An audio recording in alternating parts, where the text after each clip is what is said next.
ఎన్టీఆర్ జిల్లా ఇబ్రహీంపట్నం సర్కిల్ వద్ద సిపిఎం ఆధ్వర్యంలో టీడీపీ నేతల నకిలీ మద్యం దందాపై నిరసన తెలిపారు. నకిలీ మద్యం వ్యవహారంలో పాత్రధారుల వెనుక ఉన్న సూత్రధారులను కూడా అరెస్టు చేయాలని సిపిఎం రాష్ట్ర కార్యవర్గ సభ్యుడు సిహెచ్ బాబురావు డిమాండ్ చేశారు. కూటమి నేతలు నకిలీ మద్యం వ్యవహారంపై సమాధానం చెప్పాలన్నారు.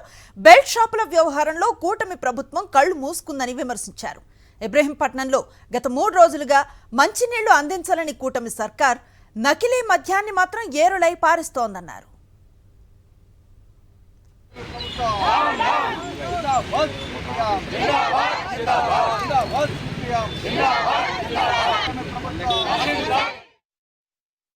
రాష్ట్రంలో మద్యం ఏరులై పారుతా ఉంది.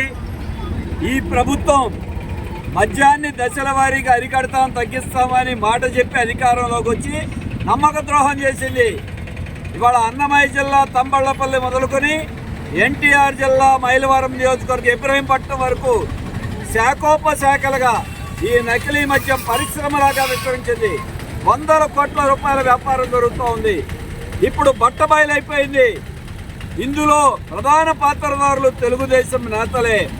మీరు మీ నాయకులను సస్పెండ్ చేశారు, అయిపోయింది. ఇంతటితో కూటమి ప్రభుత్వం నైతిక బాధ్యత వహించాలి.